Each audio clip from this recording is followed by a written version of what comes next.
In the distant future, the world's energy is primarily fueled by helium-3, which is mined on the far side of the moon. There is only one employee that handles the operation of this mining station on the moon, and his name is Sam. His only companion there is a robot named Gertie. Having had no other human interaction for 3 years, he has recorded his wishes to go home while delivering another set of helium-3 back to Earth. As time goes on, Sam is becoming more and more frustrated with his lonely situation. Although there are only 2 weeks left before he goes back home, Sam feels pity for anyone that will replace him. Later on, he receives a video message from his wife, Tess. She informs him that she and their daughter miss him badly and that she cannot believe that Sam will finally be back. Afterward, Sam does his other daily routines, such as watering the plants and watching television shows. At one point, he is getting hot water for his coffee when he sees a woman sitting on his chair, which is a hallucination. Due to this, he fails to notice that the hot water is not going directly to the coffee mug and burns his hand in the process. When Gertie asks him how it happened, Sam lies to the robot by saying that he got distracted by something on the television. A while later, Sam is doing a roll call of the machines on the moon when his screen suddenly glitches. Although he is a bit spooked by this, Sam proceeds with his day. However, he notices that one of the machines seems unstable, so he tells Gertie that he will head there. While heading there, Sam sees a human figure, but before he can observe closer, he crashes the moon rover that he is driving. He then wakes up soon in the infirmary where he cannot seem to remember what happened. Gertie tells him that he has only been out for a short while and that he should rest. Later, Sam wakes up again and overhears a conversation between Gertie and the bosses. The bosses praise the robot for a job well done. He tries to approach them, but his legs are weak and his vision is slightly impaired. When Sam comes into view, the robot immediately drops the call and asks Sam to go back to sleep.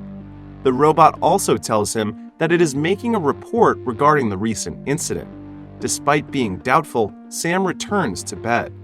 Eventually, the robot assigns some games to Sam to test his motor abilities, believing that he might have suffered from a brain injury due to the crash. Later on, Sam can walk straight again, but he is still not permitted to go outside the base. He then requests for Gertie to send in a message about going outside because he saw that one of the machines outside is not moving. The robot replies that it will ask the management.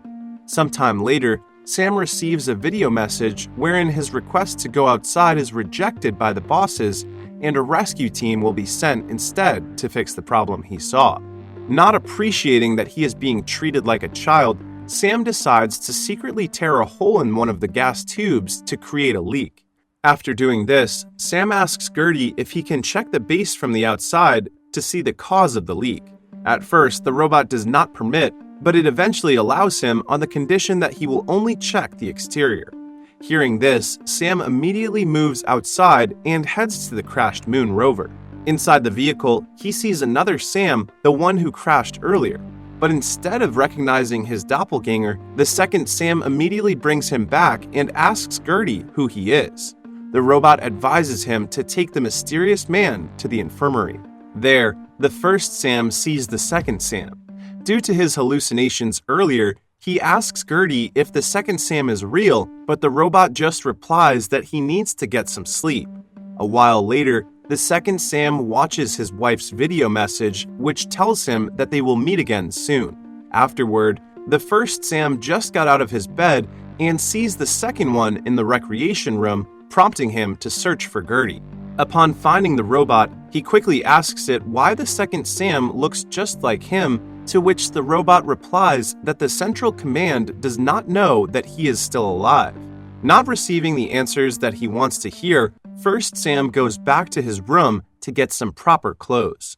After dressing up, he goes back to the recreation room to talk to his doppelganger and tells the second Sam that both of them are called Sam.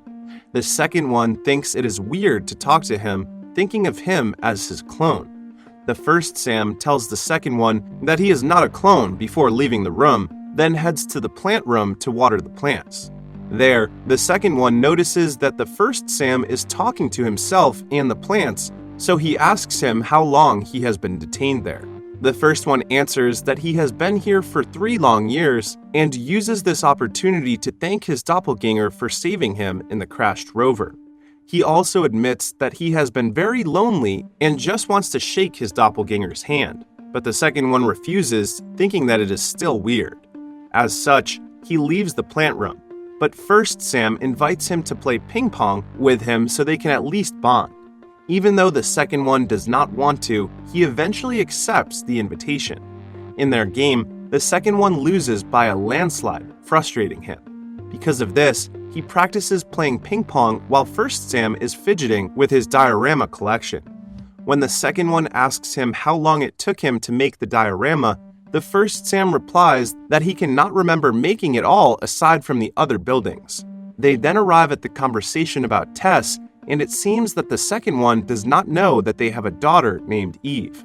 At this point, Gertie informs the second one that he has received a message from Earth. There, the bosses tell Sam that the rescue team will be arriving at the base in approximately 14 hours and that he will return to work in no time. First Sam is confused because he does not know that a team will be sent. As such, he thinks that he is finally going home. But the second one thinks otherwise, believing that the first Sam is a clone, which prompts the first Sam to yell at him and retreats to the diorama model to find his peace. The second one then thinks that there must be more of them somewhere in the base, which the first Sam thinks is impossible because he knows this place for 3 years.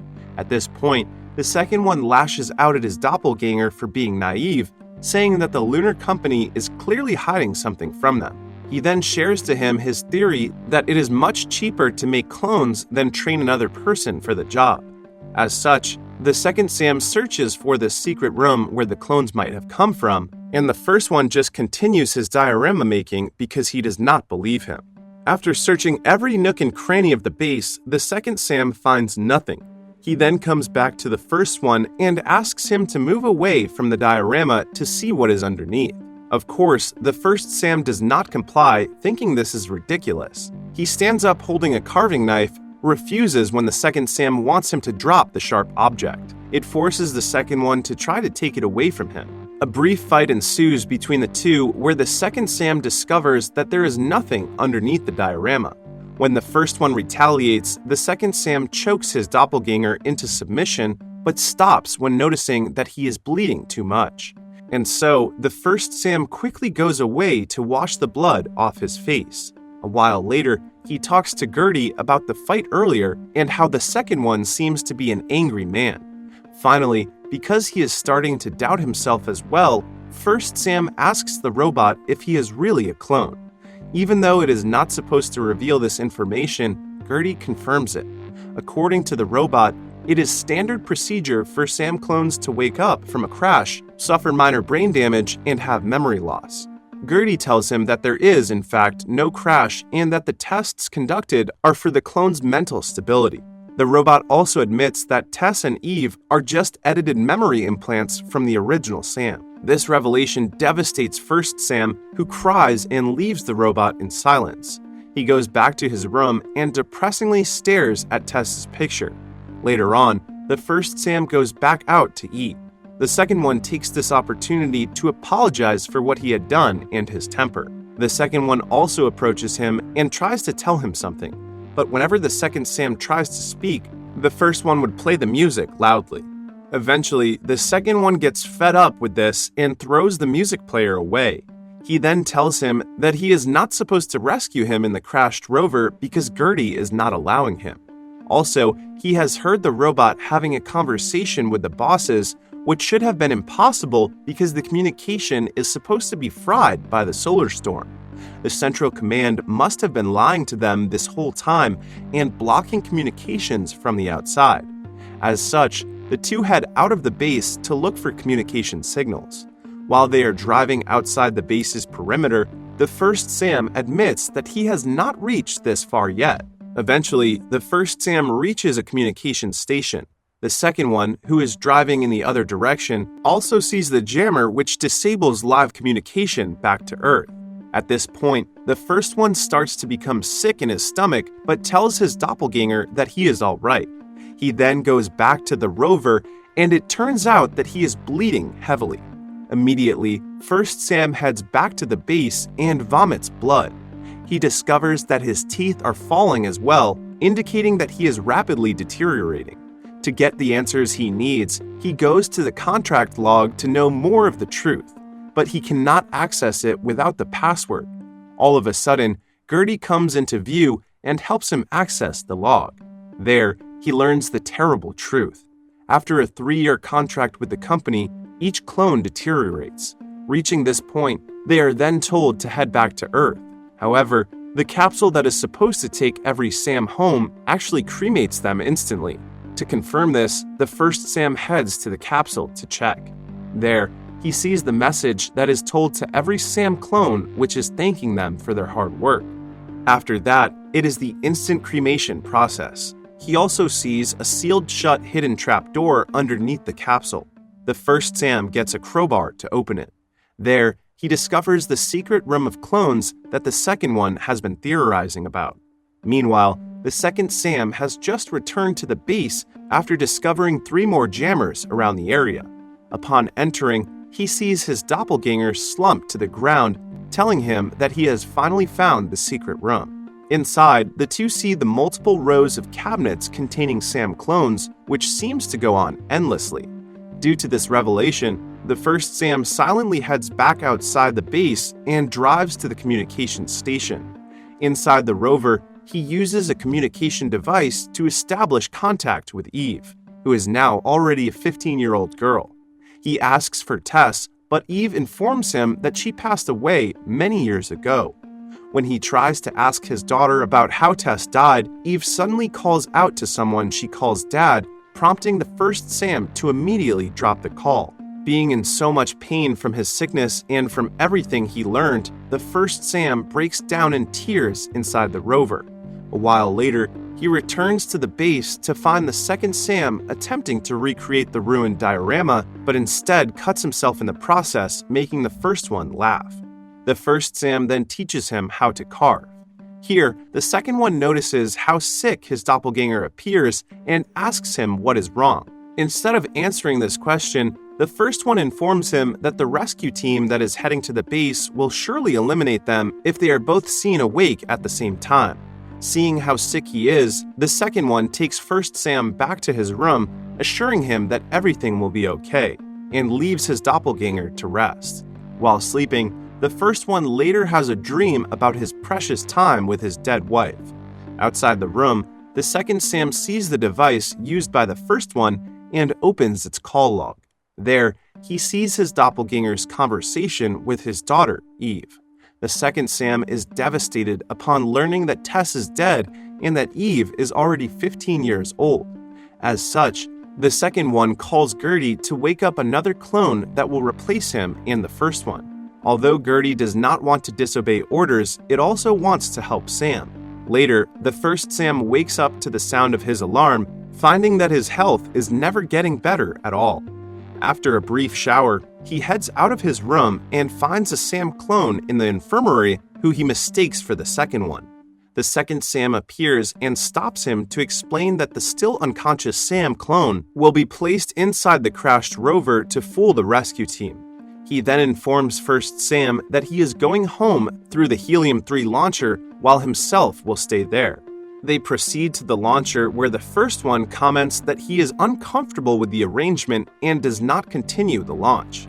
He spends his time inside looking at the new clone while thinking things through and later goes back to his room staring at the baby pictures of Eve before finally vomiting blood again. At this point, the second Sam enters the room and urges him to go through with the launch, but the first Sam has changed his mind, thinking that the second Sam should be the one to go back because he is still healthy.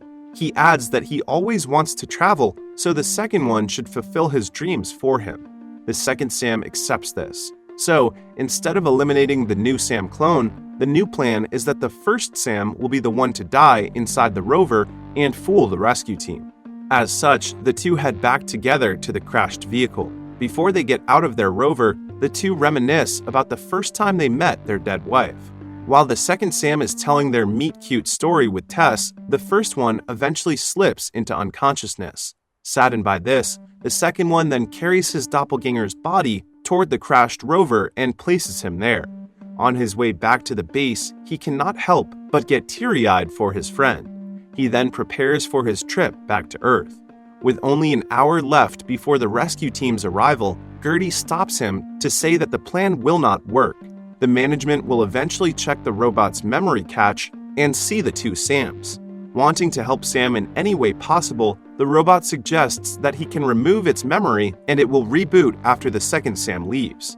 The second Sam complies, with the robot wishing him the best on his trip back to Earth. But before he gets on board the Helium-3 launcher, the second Sam programs a machine to crash into a jammer so that live communication can be established.